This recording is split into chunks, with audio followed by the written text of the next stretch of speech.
جو اس کی پریشانیاں ہیں، جو اس کی مشکلات ہیں، وہ برطرف ہو سکیں۔ تو ذات پروردگار سے مضبوط تو کوئی ذات ہے نہیں ہے، جی بالکل، اس سے طاقتور کوئی ذات ہے نہیں ہے جو اس سے زیادہ طاقتور ہو، اور حل جسے کہا جائے مشکلات کا ذریعہ، حل مشکلات کرنے والی ذات صرف ذات پروردگار ہے۔ تو پروردگار سے انسان کا رابطہ، یا جو کہوں کہ عبد کا اپنے معبود سے جو رابطہ ہے، وہ تقریباً دو حصوں کے اگر ہم اس کو تقسیم بندی کرنا چاہیں تو دو طریقے سے ہم اپنے پروردگار کے ساتھ مل سکتے ہیں۔ عبد اپنے معبود کے ساتھ رابطہ برقرار کر سکتا ہے۔ جی پہلا یہ ہے کہ ہم خود جو ہے وہ ذات خداوند متعال سے متوسل ہو جائیں، صحیح، ہم اپنے پروردگار سے خود ڈائریکٹ اس کے ساتھ جو ہے وہ رابطہ برقرار کرنے کی کوشش کریں۔ اور دوسرا رابطہ یہ ہے کہ نہیں، ہم محبوبین پروردگار کے ساتھ رابطہ کریں، ان کے ذریعے سے جو ہے وہ ہم اپنے رب تک پہنچنے کی کوشش کریں۔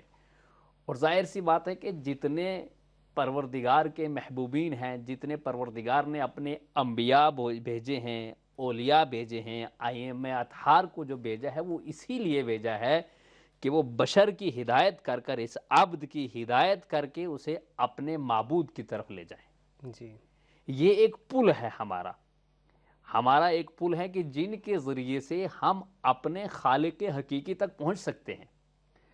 لیکن خالق حقیقی تک پہنچنے سے پہلے اس کی معرفت ضروری ہے، ہمیں اس کی شناخت ہونی چاہیے کہ بالکل، وہ جس کی طرف ہم جا رہے ہیں وہ کون ہے، اس کی ذات کیسی ہے۔ میں یہاں پر اپنے ناظرین کے لیے ایک مثال کے ذریعے سے اس بات کو واضح کرنا چاہوں گا کہ اگر ہم اپنے دنیاوی کاموں کے لیے کسی ادھیکاری سے، کسی اعلیٰ افسر سے، کسی اعلیٰ حکام میں سے کسی اعلیٰ افسر سے، کسی حاکم سے یا کسی منسٹر وغیرہ سے ہم اپنا رابطہ برقرار کرنا چاہتے ہیں، تو ہر انسان جو یہ چاہتا ہے کہ میری اور اس کی جو ہے وہ پہلی میٹنگ جو ہے وہ کامیاب ہو اور مفید ہو، تو وہ ضرور اس کے بارے میں پہلے کچھ پڑھے گا، اسے جاننے کی کوشش کرے گا، اس کی پہلے شناخت حاصل کرے گا، پھر اس کے ساتھ جو وہ رابطہ کرنے کی کوشش کرے گا۔ صحیح، تو یہاں پر بھی یہی ہے کہ ہم اس ذات سے رابطہ کرنا چاہتے ہیں اگر جس کے بارے میں ہمیں کچھ معلوم نہیں ہو، جس کے بارے میں ہم کچھ نہ جانتے ہوں، اور جس کے بارے میں ہمیں علم ہی نہ ہو کہ وہ کون سی ذات ہے، لیکن ہم رابطے کے پیچھے پڑ جائیں، تو شاید یہ رابطہ ہمارا برقرار نہ ہو پائے، صحیح، شاید ہم اپنے ہدف میں کامیاب نہ ہو پائیں۔ تو اپنے اس ہدف میں کامیابی کے لیے ہمیں سب سے پہلے جو ہے وہ اپنے پروردگار کی شناخت ضروری ہے۔ جی بالکل۔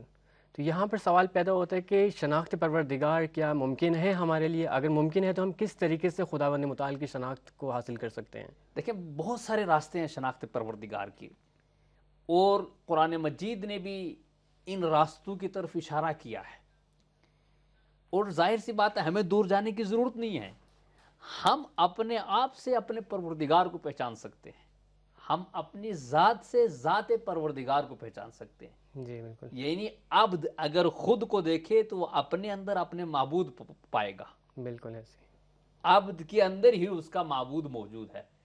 اسی لیے وہ پیغمبر اکرم صلی اللہ علیہ وآلہ وسلم اور امیر المؤمنین علیہ السلام سے وہ روایت نقل ہوئی ہے کہ من عرف نفسہ فقد عرف ربہ، احسنت، ماشاء اللہ، کہ جس نے اپنے نفس کو پہچان لیا اس نے اپنے رب کو پہچان لیا۔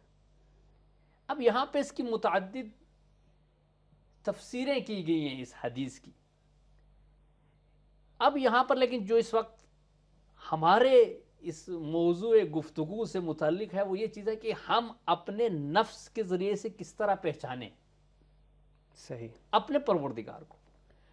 تو میں آپ کو ایک چھوٹی سی مثال دیتا ہوں کہ یہ موبائل ہے، اس کے اندر ایک کیمرہ ہے، فٹ ہے، اس کیمرے کے اندر ایک جسے کہا جائے، ہم بالکل آسان میں لفظوں میں کہوں ناظرین کے لیے، کہ ایک آنکھ کی طرح کی چیز لگی ہے جس سے یہ کیمرہ دیکھ کر دوسرے کو کیچ کرتا ہے۔ جی یہ بنایا ہوا ہے، لیکن اس کیمرے کی صلاحیت اور یہ اس مصنوعی آنکھ کی صلاحیت صرف اتنی ہے کہ کوئی چلائے گا تو یہ چلے گی، جی اس کے اندر خود ادھر ادھر گھومنے کی طاقت نہیں ہے، جی نہیں، اس کے اندر ادھر سے ادھر گھوم کر کسی چیز کو دیکھنے کی صلاحیت نہیں ہے، کوئی دوسرا اس کے پیچھے کھڑے ہوگا، وہ اس کو چلائے گا تو چلے گی، صحیح، اور اس کے اندر دیکھنے کی اور زوم کرنے کی اتنی ہی طاقت ہوگی کہ آپ اس کو اتنا ہی زوم کر سکتے ہیں جتنا جو ہو کمپنی نے اس کو اجازت دی ہے۔ جی زیادہ اگر آپ زوم کریں گے تو آپ کی تصویر خراب ہو جائے گی، آپ کو نظر کچھ نہیں آئے گا، دھندلا پن ہو جائے گا تصویر کے اندر۔ جی جی، تو یہ کیمرہ ہے۔ اسی طرح پروردگار نے انسان اپنے جسم پر اگر غور کرے تو اللہ نے جو آنکھ ہمیں عطا کی ہے، اس کے اندر اس سے کئی گنا زیادہ اور کئی گنا ہی نہیں، جسے کہا جائے ہزاروں گنا زیادہ صلاحیتیں پائی جاتی ہیں۔ صحیح، ہم اس کیمرے کو دیکھ کر اس کی کمپنی کی طرف جاتے ہیں کہ یہ کس نے بنایا ہے، کس کے بنا ہوا ہے، کون اس کے جو پیچھے ہے کون ہے، لیکن اپنے جسم کو دیکھ کر ہم یہ نہیں دیکھتے یہ آنکھ جو دکھنے میں بہت چھوٹی سی ہے، جس کے اندر ساری صلاحیتیں پائی جاتی ہیں کہ اس کو کسی دوسرے کی ضرورت نہیں ہے، میں اپنی آنکھ خود گھما سکتا ہوں، ادھر دیکھنا چاہوں دیکھ سکتا ہوں، ادھر دیکھنا چاہوں دیکھ سکتا ہوں، جتنے دور تک میں نظر دوڑانا چاہوں میں دوڑا سکتا ہوں، اور پوری دنیا کو اس آنکھ کے ذریعے دیکھ سکتا ہوں، چھوٹے سے اس نقطے کے ذریعے سے۔ تو یہ جو اتنا چھوٹا سا جو نقطہ ہے جس نے بنایا ہے وہی ذات الہی ہے، ماشاءاللہ، سبحان اللہ، اور یہ وہی ذات پروردگار ہے، اور اسی لیے فرماتے ہیں کہ من عرف نفسہ فقد عرف ربہ، ماشاءاللہ، یعنی ہم اپنے جسم کے ذریعے سے، یہ جسم جو ہمارے پاس ہے، اگر ہم اس پر غور و فکر کریں بیٹھ کر کہ اس کے اندر اتنا نظم پایا جانا، اس جسم کا اتنا منظم ہونا کہ اتنا نظم ہے اس کے اندر۔ اب اگر اسے کہتے ہیں، جسے کہتے ہیں برہان نظم کہا جاتا ہے اس حدیث کو، کہ پروردگار کی ذات کی شناخت کے لیے اتنی منظم دلیل دی ہے کہ من عرف نفسہ فقد عرف ربہ۔ ماشاءاللہ، ورنہ اگر آج آپ دیکھ لیں ہزاروں طریقے سے کارٹون بنائے جاتے ہیں، لیکن وہ کارٹون کہاں، اور جو پروردگار نے کسی کو خلق کیا ہے وہ کارخانہ کہاں؟ بالکل ایسے ہی، ایسا خالق کہیں ہو ہی نہیں سکتا۔ ورنہ اگر یہ آنکھ کی جگہ یہاں ہوتا، یہ ناک کہیں اور لگا دیا جاتا، تو انسان کی وہ صورت شاید قابل دید نہ رہتی۔ بالکل ایسے ہی، یہ صرف اسی کے کارخانے کا کمال ہے کہ اس نے اتنا منظم جسم بنایا ہے انسان کا، اور اتنی منظم روح انسان کے لیے اس نے عطا کی ہے کہ انسان کو کسی دنیا کے کسی، میں تو کہتا اگر کوئی انسان عاقل ہے اور اگر وہ اپنے پروردگار کو پانا چاہتا ہے، وہ چاہتا ہے کہ میں اپنے پروردگار کو پہچان لوں، تو اسے کہیں دور جانے کی ضرورت نہیں ہے، وہ اپنے جسم پر نگاہ دوڑائے تو اپنے پروردگار کو پہچان لے گا۔ یعنی اپنے ہی ذریعے سے خدا کو پہچان خدا ہی سکتا ہے، کو اپنے ذریعے سے ہم خدا کو پہچان سکتے ہیں۔ ماشاءاللہ، جیسے قرآن کریم کی وہ آیت ہے کہ سنوریہم آیاتنا فی الآفاق وفی انفسہم، ماشاءاللہ، کہ ہم نے کیا کیا کہ یہ دیکھتے نہیں ہیں کیا بھائی، ہم نے اپنی نشانیوں کو آفاق میں اور ان کے نفسوں میں چھپا رکھا ہے،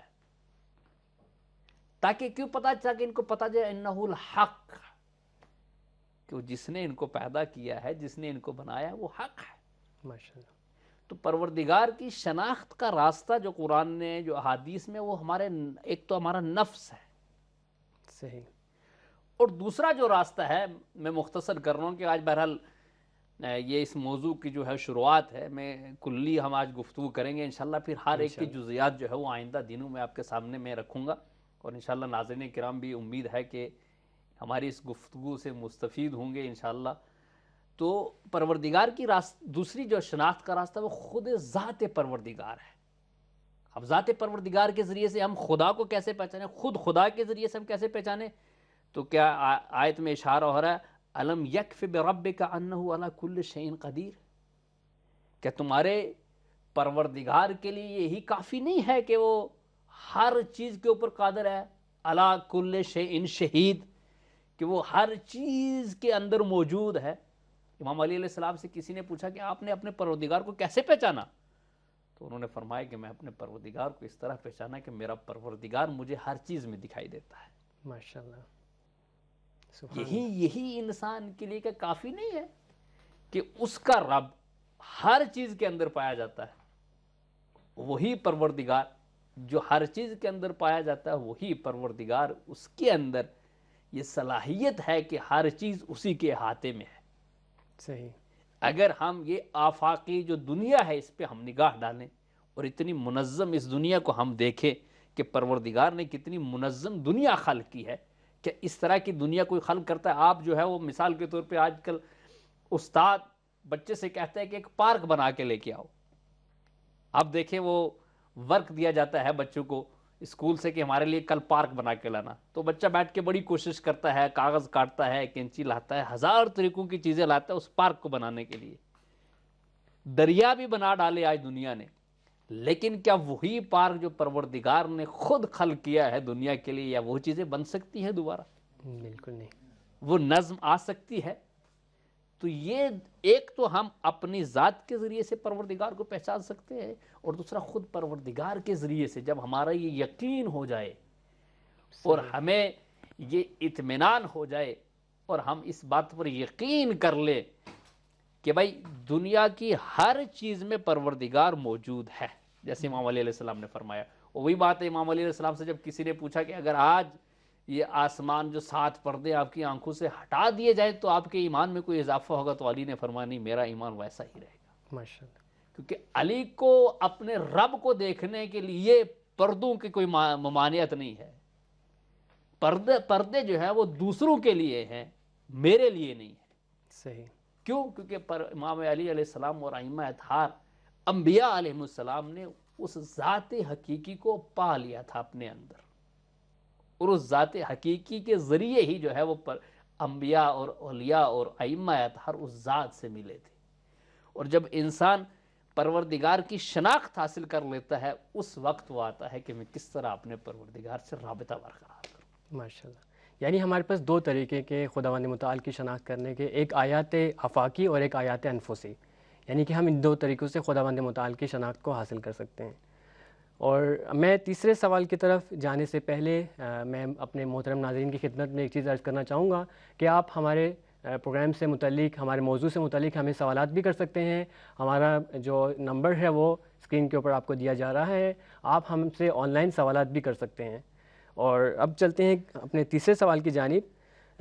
دیکھیں, جیسا کہ ہمارا خداوند متعال کے ساتھ رابطہ جو ہے, جی, زیادہ تر دیکھا جاتا ہے کہ ہمارا رابطہ سائل والا ہے, یعنی کہ ہم حاجات کی حد تک خدا سے رابطہ کرتے ہیں. یعنی ہمیں جب ضرورت پڑتی ہے ہم خدا سے رابطہ کرتے ہیں. خود قرآن مجید میں اللہ تعالیٰ فرماتا ہے کہ انسان کو جب ضرورت پڑتی ہے مجھ سے رابطہ کرتا ہے, اور جب ضرورت ختم ہو جاتی ہے تو بھول جاتا ہے. تو ایک رابطہ تو یہ ہے, یہ سب کو معلوم ہے. لیکن اس کے علاوہ کون کون سے روابط ہیں کہ ہمیں خداوند متعال سے انجام دینے چاہیے, ہمیں خداوند متعال سے رابطہ برقرار کرنا چاہیے, اس کے اوپر بھی روشنی ڈالیے گا. دیکھیں بڑا اچھا سوال کیا آپ نے, اور بڑی اچھی بات آپ نے کی کہ ہمارا جو ہے وہ پروردگار سے رابطہ لین دین والا ہے. یوں میں سادہ الفاظ میں اگر اسے کہوں کہ جسے کہا جائے جیسے ڈاکٹر اور مریض کا رابطہ ہے. جب مریض بیمار ہوتا ہے تو اسے ڈاکٹر کی ضرورت پڑتی ہے, تو اس کے پاس جاتا ہے, اسے میڈیسن دیتا ہے. جب وہ ٹھیک ہو جائے تو بھول جاتا ہے کہ ڈاکٹر نام کی کوئی چیز تھی. پھر جب کئی سالوں کے بعد اسے کوئی بیماری لاحق ہوگی تو پھر وہ ڈاکٹر کو ڈھونڈنا شروع کر کے, ہاں بھائی فلاں صاحب ایک تھے, اس ٹائم پہ انہوں نے مجھے ایک دوائی دی تھی تو میں تو ٹھیک ہو گیا تھا. اب وہی فلاں صاحب کا ایڈریس وہ ڈھونڈنے لگتا ہے. تو لیکن کبھی کبھی یہ ہوتا ہے کہ فلاں صاحب اسے بھول چکے ہوتے ہیں کہ بھائی تمہارے کیا بیماری تھی, تم نے مجھ سے کیا کہا تھا. ایسے ہی تو یہ مریض اور طبیب والا رابطہ جو ہے یہ پروردگار سے نہیں ہونا چاہیے. بالکل. جیسے آپ نے کہا کہ پروردگار نے قرآن میں کہا کہ تم محتاج ہو تو میری طرف آؤ, تمہیں ضرورت ہے میری. اور جیسے کہ وہ ہے ادعون استجب لکم, مجھے پکارو میں تمہاری دعائیں قبول کروں گا, میں تمہاری ہر بات مانوں گا, لیکن مجھے پکارو تو صحیح, مجھے یاد تو کرو. ہم کیا ہے, آج کا جو رابطہ ہے, اگر اولاد نہیں ہے تو اللہ یاد آئے گا. جی ٹھیک, اولاد مل گئی تو اللہ بھول جائے گا. ٹھیک ہے بھائی, اب یہ بچہ ہی ہمارے لیے سب کچھ ہے, یہ نہیں یہ یاد نہیں رہتا کہ کس نے دیا. بھائی دینے والا وہ تھا نا, وہ بھول گئے اس کو ہم. اولاد بڑی ہوگی تو اس کی شادی کی فکر ہوگی تو اللہ یاد آئے گا. جی, پڑھائی کی فکر کے بعد جاب نہیں ہوگی تو مسجد یاد آئے گی, چلے میں 2 رکعت نماز پڑھ کے اللہ کی بارگاہ میں دعا کر لیں کہ شاید جاب مل جائے. صحیح, ایسا ہی ہے نا دنیا میں, پریکٹیکل بات کر رہا ہوں آپ کے سامنے جو ہے, جو ہو رہا ہے آج. جی جی, ٹھیک, 2 رکعت نماز پڑھ لیں گے شاید اللہ یاد آ جائے گا, اور جو شاید جاب مل جائے گی. جاب ملی تو پھر بھول گیا اللہ کو, پھر چلا گیا رشوت پہ معاملہ, چلا گیا کھانے پینے پہ معاملہ, سب کچھ یہ بھول گیا کہ اللہ دیکھ رہا ہے. کہ اللہ نے کہا کہ بھائی ایسا نہ کہو کہ میں علم, یا علم کیا ہے وہ قرآن کی آیت کی, کیا تم نہیں جانتے کہ تمہارا اللہ ہر جگہ دیکھنے والا ہے. کہاں چھپ پاؤ گے اس سے تو کہیں نہیں چھپ سکتا انسان. تو وہ ہم بھول جاتے ہیں. پھر جب جاب لگی تو شادی کا معاملہ کہ یہی جو بچہ جس کے پیدا ہونے کے لیے دعائیں کی تو تیسرے سٹیج پہ دوسرے سٹیج پہ ہم نے اس کی جاب کے لیے دعائیں کیا، پھر اللہ یاد ہے کہ پروردگار ہے شادی کا انتظام تو ہی کرنا، کوئی اچھی جو ہے شریک حیاتی سے مل جائے، تیری بارگاہ میں دعائیں.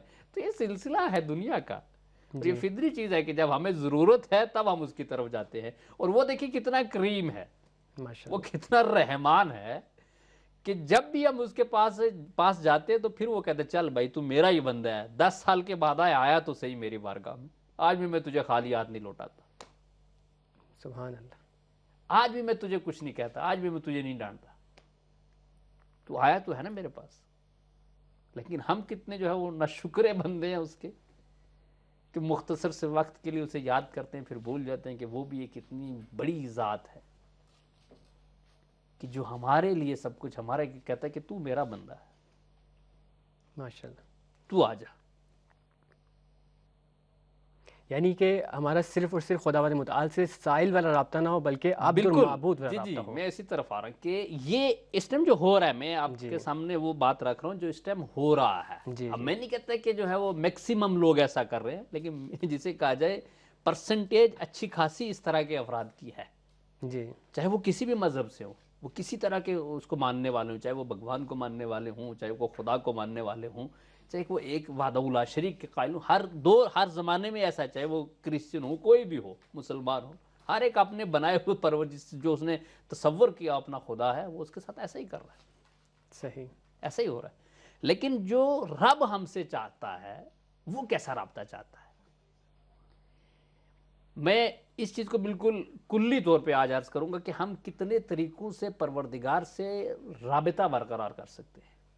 صحیح، واجبات کے ذریعے سے ہم اپنے رب سے ملاقات کر سکتے ہیں، صحیح، مستحبات کے ذریعے ہم اپنے پروردگار سے ملاقات کر سکتے ہیں. واجبات میں نماز سب سے اہم جو طریقہ اور جو سب سے جو ہے کہ آسان طریقہ اپنے رب سے گفتگو کرنے کا، بات چیت کرنے کا، وہ نماز ہے.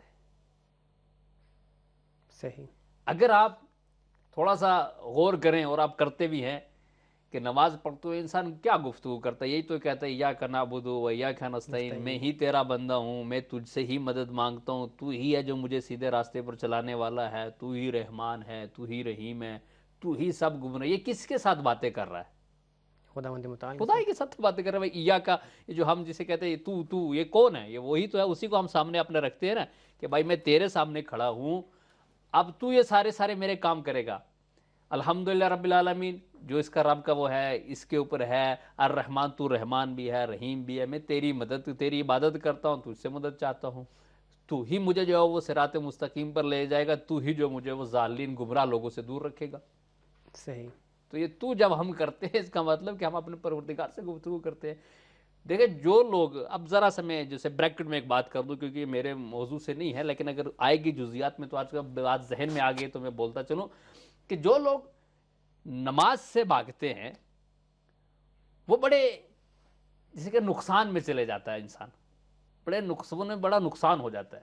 ایک تو یہ کہ وہ اللہ کی نافرمانی کرتے ہیں، یہ تو ہے ہی ہے، واجب کام کو چھوڑ کے ایک حرام کام میں مبتلا ہو جاتے ہیں، اس کا تو حساب انہیں دینا پڑے گا. لیکن سب سے بڑی نعمت جو ہے کہ وہ پروردگار نے تمہیں وقت دیا کہ آؤ مجھ سے بات کرو. ہم جب پروردگار نے ہمیں انوائٹ کیا، ہم اس کی بات کو جو رد کرو، اس سے بات کرنے کے لیے نہیں جاتے. اللہ نے کہا یہ وقت میں نے تمہیں دیا کہ آؤ مجھ سے گفتگو کرو، مجھ سے رابطہ برقرار کرو، لیکن ہم اسے جو ہے وہ اگنور کرتے تھے، نظر انداز کرتے تھے. لیکن اگر ہمیں یقین ہو کہ یہ ذات ہے، اللہ کل شیء قدیر ہے، تو ہم کبھی اگنور نہیں کریں گے. جی بالکل ایسے ہی. ہم اس سے کنیکشن بنانے کی کوشش کریں گے، اس سے رابطہ برقرار کرنے کی کوشش کریں گے. تو ایک واجب چیز ہے، واجبات کے ذریعے ہم اپنے اللہ سے رابطہ برقرار کر سکتے ہیں. ہم اس موضوع کو جاری رکھیں گے، لیکن یہاں پر لیں گے ایک چھوٹے سے بریک. محترم ناظرین، اب ہم چلتے ہیں وقفے کی جانب. وقفے کے بعد دوبارہ آپ کی خدمت میں حاضر ہوتے ہیں. اس وقت تک کے لیے اجازت دیجیے.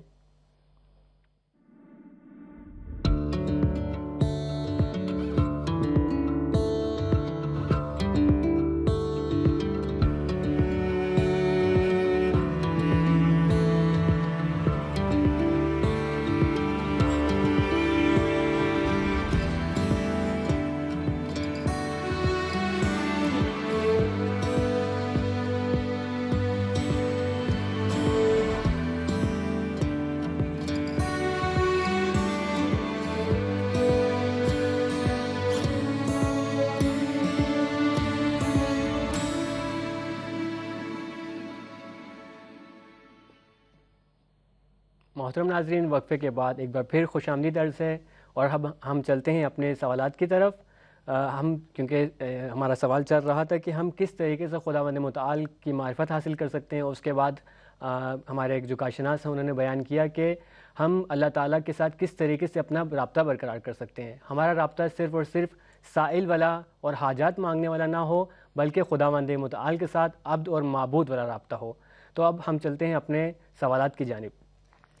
جی محترم، ہم بات کر رہے تھے کہ ہم خداوند متعال کے ساتھ صرف اور صرف نماز اور واجبات کے علاوہ نہیں، بلکہ اور بھی بہت ساری چیزیں کہ ہم اللہ تعالیٰ کے ساتھ رابطہ برقرار کر سکتے ہیں۔ دیکھیں، ایک آسان رابطہ تو میں نے آپ کو طریقہ بتایا کہ واجبات کے ذریعے سے ہم اللہ سے رابطہ برقرار کر سکتے ہیں۔ تو میں نے تھوڑی سی آپ کو نماز کے بارے میں گفتگو کی، لیکن انشاءاللہ آئندہ جو ہے وہ جزیات کے ساتھ، آج ہم تھوڑا کلی بات کر رہے ہیں انشاءاللہ۔ میں اپنی بات کو آگے بڑھانے سے پہلے ایک واقعہ آپ کے سامنے نقل کرنا چاہوں گا کہ نجف اشرف کے اندر ایک شخص تھا جس پر علماء کو بڑا اعتماد تھا، اور وہ علماء کے نزدیک قابل وثوق شخص تھا، موثق تھا۔ وہ اس کا نام تھا سید عبد المطلب۔ تو ایک دن آیت اللہ بہجت نقل کرتے ہیں اس چیز کو، مرحوم آیت اللہ بہجت، جن کے بارے میں ناظرین کرام نے بھی سنا ہوگا، اور وہ بڑے عارف تھے اور بڑے فیمس تھے، اور آپ نے بھی یقیناً ان کے بارے میں پڑھا ہے۔ تو وہ نقل کرتے ہیں کہ ایک بار نجف اشرف میں وہ سید عبد المطلب آیت اللہ محمد تقی خانساری کے گھر پر آئے۔ تو انہوں نے نقل کیا وہاں پہ کہ جب سے میں نجف اشرف میں آیا ہوں تو میں نے یہاں پہ سنا ہے کہ یہاں پر کوئی جوتا سلائی کرنے والا شخص ہے، جس کا کام جوتے پالش کرنا اور جوتے سلائی کرنا ہے۔ تو وہ دن میں بیٹھ کے لوگوں کے جوتے سیتا ہے، لیکن اس کے اندر طی الارض کی جو ہے وہ صلاحیت پائی جاتی ہے، یعنی وہ لمحوں میں یہاں سے وہاں چلا جاتا ہے۔ صحیح۔ نجف سے کربلا کا جو راستہ ہے وہ آج زائرین جاتے ہیں اربعین کے وقت، تو تقریباً 3 دن لگ جاتے ہیں۔ جی۔ تو اس شخص کے بارے میں وہ نقل کرتے ہیں کہ یہ جاتا ہے جمعرات کو، جو ہے آرام سے جاتا ہے، کربلا کی زیارت کر کے نجف اشرف واپس آ جاتا ہے۔ اسے طی الارض نہیں اتنے جلدی جانا اور چلے آنا۔ صحیح۔ تو سید عبد المطلب عرض کرتے ہیں کہ فرماتے ہیں کہ بھائی میں نے بڑی کوشش کی اس شخص سے پوچھوں کہ تمہارے اندر صلاحیتیں کہاں سے آئی، تمہارے پاس تم نے ایسا کیا کام کیا، تم تو ایک عام سے آدمی ہو بھائی، نہ کوئی عالم دین ہو، نہ تمہارے پاس کوئی مدرسہ ہے، نہ کچھ ہے، نہ تم مفسر ہو، نہ تم کچھ، تمہارا کام تو جوتوں کی سلائی کرنا ہے، تمہارے پاس یہ طاقت جو انبیاء جو اولیاء کے پاس ہوا کرتی تھی وہ کیسے چلی آئی؟ تو کہا میں نے جتنا اس سے اصرار کرنا چاہا اس نے مجھے نہیں بتایا کہ میں نے یہ چیز میرے اندر کیسے مجھے پروردگار نے عطا کی۔ تو انہوں نے کہا اچھا، میں نے سوچا چلے بھائی اسے آزما تو لیں کہ یہ حقیقت بھی ہے یا نہیں حقیقت ہے۔ تو انہوں نے کہا کہ میں نے ایک خط لکھا، اور خط لکھ کے اپنے پاس رکھ لیا، تو اپنے ایک جاننے والے ایک دوست کو جو ہے وہ میں نے بھیج دیا کربلا کہ تم جمعرات کو پہلے ہی کربلا پہنچ جانا، اور مغرب کے وقت یا مغرب سے تھوڑی دیر بعد جو ہے وہ گیٹ نمبر فلاں کے پاس کھڑے ہو جانا، کیا تمہیں یہ خط ملتا ہے یا نہیں ملتا؟ تو کہنے لگے جب وہ میرا دوست کربلا پہنچ گیا تو میں واپس چلا گیا اسی جمعرات کو مغرب کے وقت اس شخص کے پاس، تو اسے کہا کہ بھائی یہ میرا خط ہے جسے فوراً کربلا کسی بھی صورت میں اگر آپ پہنچا سکتے ہیں تو اسے پہنچا دیجئے۔ صحیح۔ تو کہنے لگے انہوں نے وہ میری مجبوری دیکھتے ہوئے قبول کر لیا خط میرا۔ تو کہنے لگے میں دیکھتا رہا، انہوں نے اپنی دکان بند کی، دکان بند کرنے کے بعد میں بھی چلا گیا، وہ بھی چلے گئے، تو مغرب کے قریب میں انہوں نے خط دیا، اور پھر جب وہ شخص میرا دوست جو خط لے کر واپس آئے تو میں نے اس سے پوچھا وہ خط تمہیں ملا تھا؟ کہ لے جی مجھے مغرب کے فوراً بعد اسی شخص نے لا کر دیا تھا کربلا میں۔ صحیح۔ تو کہ لے مجھے یقین ہو گیا کہ اس کے اندر یہ جو ہے وہ صلاحیت طی الارض اس کے اندر موجود ہے، اور پروردگار نے اس کرامت سے اس کو نوازا ہے۔ صحیح۔ تو کہ لے پھر میں اس شخص کے پاس آیا کہ دیکھو بھائی مجھے پتہ چل گیا ہے کہ تمہارے اندر کیا کمال پایا جاتا ہے، تم کمال کی کس حد تک پہنچ چکے یہ میں جان چکا ہوں، اور میں نے اس سے بتا بھی دیا کہ میں نے تمہیں آزمانے کے لیے جو خط دیا تھا تم نے فلاں جگہ دیا، یہ میرا ہی ایک پروگرام تھا جس کے ذریعے سے میں جاننا چاہتا تھا کہ تمہارے اندر یہ صلاحیت پائی جاتی ہے یا نہیں پائی جاتی۔ تو کہ وہ شخص مجبور ہوا، تو اس سے جب میں نے پوچھا کہ اب تمہیں بتانا پڑے گا کہ تمہارے اندر یہ چیز کیسے آئی، تو اس نے مجھے مخاطب کر کے کہ سید یہ روزہ امیر المومنین نجف اشرف میں دیکھ رہے ہو یہ تمہارے ایجاد ہے؟ کہا ہاں۔ کہ میرے پاس جو کچھ ہے وہ انہی کا عطا کیا ہوا ہے۔ سبحان اللہ۔ تو آیت اللہ بہجت مرحوم اہل اللہ مقامہ و شریف نقل کرتے ہیں کہ اس شخص کا کوئی کام نہیں تھا، وہ اپنے رب سے کیسے ملا، واجبات تو کرتا ہی تھا، لیکن کہتے ہیں کہ جب کوئی اس کے پاس اپنے جوتے لے کر آتا تھا کہ میرے جوتے جو ہے وہ سلائی کر دو یا پالش کر دو، تو کبھی اس نے قیمت معین نہیں رکھی تھی، جو اسے دے کر جاتے تھے وہ اسی پہ آمین کر لیتا تھا۔ سبحان اللہ۔ کبھی یہ نہیں کہتا تھا کہ یہ کام ہے مجھے زیادہ دو۔ تو یہاں سے جو بات میں آپ کو جس طرح اشارہ کرنا چاہتا تھا کہ واجبات کے علاوہ کبھی کبھی چھوٹے چھوٹے کام جو ہے جنہیں ہم نظر انداز کرتے ہیں، جنہیں ہم اہمیت نہیں دیتے، وہ ہمیں اپنے پروردگار سے ایسے ملا دیتے ہیں جیسے انسان سوچے کہ میں ابھی اپنے پروردگار کو دیکھ کے واپس آیا۔ سبحان اللہ۔ چھوٹے چھوٹے کام، یعنی ہم جو کام بھی کریں قربتاً الی اللہ قربتاً الی اللہ کرو۔ ہمارا ہدف یہ ہو کہ کسی کے لیے مشکل بنائے نہ، دوسرے کی مشکل آسان کرے، کسی کے لیے مسئلہ نہ بنے بلکہ دوسروں کے مسائل حل کریں۔ جی۔ کسی کے لیے ہمارے اندر یہ نہ ہو کہ ہم اس کی مدد اگر کسی کی طرف سے ہو رہی ہے تو اسے نہ روکے، بلکہ اپنے ہاتھ سے اس کی مدد کریں، قربتاً الی اللہ۔ تو رب سے رابطے کے یعنی واجبات تو ہیں ہی ہیں، وہ میں انشاءاللہ عرض کروں گا کہ کون کون سے ایسے واجبات ہیں کہ جن کے ذریعے سے ہم اپنے پروردگار سے مل سکتے ہیں، اور کون کون سے وقت ہیں کہ جہاں پروردگار صرف اپنے بندے کا انتظار کرتا ہے کہ یہ میرا عبد جو ہے وہ میری بارگاہ میں اس وقت میں اگر آ جائے تو پوری دنیا شاید سناٹے، لیکن میرا عبد میرے پاس آ جائے تو وہ رابطہ برقرار ہوگا کہ جس کا لطف جو ہے وہ عبد کو زیادہ آئے گا اپنے معبود سے زیادہ۔ صحیح۔ تو یہ ایک چھوٹے چھوٹے کام جو میں نے عرض کیا کہ جو جسے ہم جو ہے وہ سیرت انبیاء میں بھی دیکھ سکتے ہیں۔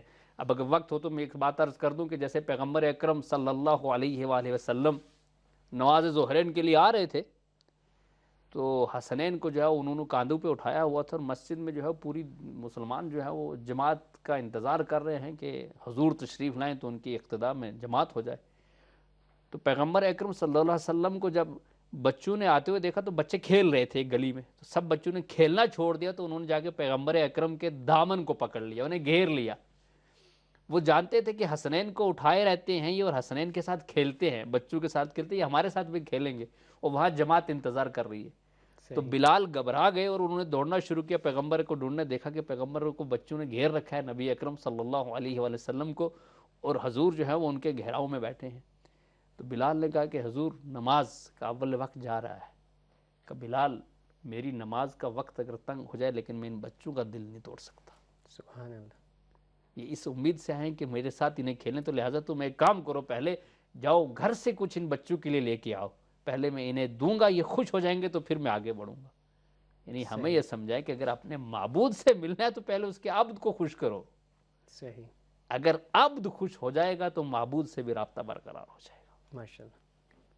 تو لہٰذا بہت ساری ایسی باتیں ہیں کہ جن کے ذریعے راستے ہیں، کہ اسی لیے کہا نا کہ دو طرح کے حقوق پائے جاتے ہیں، جی ایک اللہ کا حق ہے لیکن ایک بندے کا بھی حق ہے۔ جی۔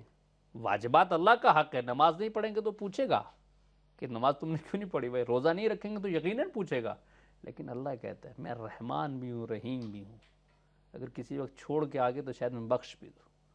بہرحال یہ قرآن کی بہت ساری آیتیں ہیں جہاں پروردگار اپنے بندوں سے کس طرح کا رابطہ برقرار کیے ہوئے ہے، یہ میں انشاءاللہ عرض کروں گا کہ کتنا وہ رحمان اور رحیم ہے، کتنا جو ہے وہ پیار اور محبت کے ساتھ ہم سے جڑا ہوا ہے، صحیح۔ لیکن ہم کتنی پیار اور محبت کے ساتھ اس کے ساتھ جڑے ہوئے۔ یہ ساری گفتگو ہے انشاءاللہ جو ہمیں ان جزیات کی طرف بھی اشارہ کریں گے انشاءاللہ۔ جی ناظرین، جیسے کہ آپ کے سامنے ہمارے جو معزز مہمان ہیں انہوں نے بیان فرمایا کہ ہم کس طریقے سے اللہ تعالیٰ کے ساتھ اپنا رابطہ برقرار کر سکتے ہیں، اور جیسے کہ ہم عبد ہیں، عبد کا معبود کے ساتھ ایک محکم اور مضبوط رابطہ ہونا چاہیے، اور اگر یہ رابطہ برقرار نہیں ہوگا تو ہم اپنی سعادت کو بھی حاصل نہیں کر سکتے۔